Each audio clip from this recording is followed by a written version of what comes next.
Neeraj, BJP की 2 दिवसीय बैठक काफी अहम मानी जा रही है और आज से इस बैठक की शुरुआत होने वाली है। जरा पूरा अपडेट दें, कब शुरुआत होगी और आज किस किस के साथ इस बैठक को किया जाएगा। जी बिल्कुल, देखिए आपको बताऊँ कि कुछ ही देर बाद ये बैठक शुरू होगी और बैठक में बड़े जो हरियाणा के नेता हैं उनका आने का जो सिलसिला है वो लगातार शुरू हो चुका है। और बैठक की बात करें तो पार्लियामेंट्री बोर्ड की मेंबर जो बीजेपी की है सुधा यादव वो यहाँ पहुँच चुकी है, सांसद नायाब सिंह सैनी यहाँ पहुँच चुके हैं। तो वहीं हरियाणा के खेल मंत्री सरदार संदीप सिंह यहाँ पहुँच चुके हैं। और बैठक के क्या मायने हैं इस पर बाद में बात करेंगे। हालांकि बैठक के इंचार्ज जो है वो हमारे साथ मौजूद है और पहले उनसे जान लेते हैं कि इस बैठक के मायने क्या है और किस तरह की व्यवस्था की गई है।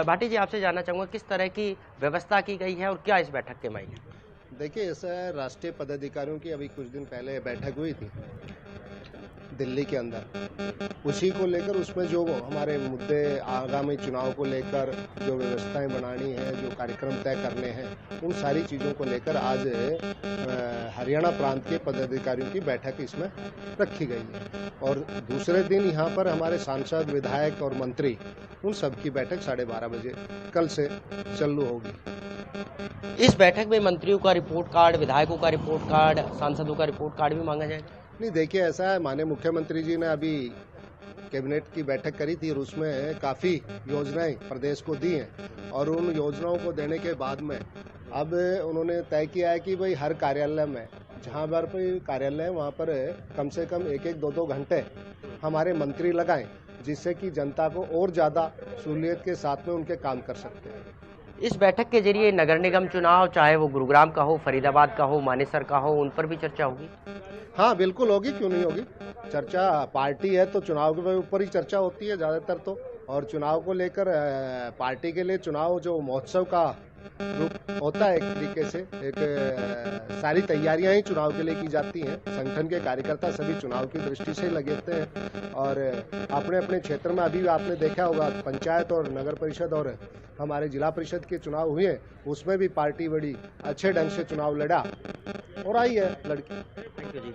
तो ये थे हमारे साथ जो है इस पूरी बैठक के इंचार्ज, जिनके कंधों पर जिम्मेदारी है कि किस तरह से बैठक सफल हो। लेकिन इस बैठक के पीछे के अगर हम मायनों की बात करें तो सबसे पहला जो मुद्दा होगा वो होगा कि दिल्ली एमसीडी चुनाव और हिमाचल में बीजेपी को जिस तरह से हार मिली है, उस हार के कारण क्या थे और उन हार का असर हरियाणा में ना देखने को मिले, इस पर भी मंथन होगा। गुरुग्राम में देखने को ना मिले, फरीदाबाद के नगर निगम चुनाव में ना देखने को मिले, इस पर भी मंथन होगा और अध्ययन होगा। साथ ही साथ हरियाणा सरकार की तमाम योजनाओं को किस तरह से धरातल पर उतारने के साथ साथ किस तरह से ज़्यादा लोगों को जोड़ा जाए, इस चीज़ पर भी मंथन होगा। और इसके साथ अगर हम बात करें तो लगातार कल जो बैठक होगी वो बेहद अहम बैठक होगी और उस बैठक में तमाम बीजेपी के विधायकों के साथ साथ वो तमाम लोग मौजूद होंगे जिन्होंने बीजेपी के सिंबल पर चुनाव लड़ा था। उससे पहले आज भी एक बैठक होनी है, उसमें कौन कौन से बड़े नेता होंगे, किसके साथ बैठक होगी? क्योंकि मैंने पहले भी आपको कहा कि 2 दिवसीय बैठक रहने वाली, तो आज की बैठक में क्या महत्वपूर्ण होगा?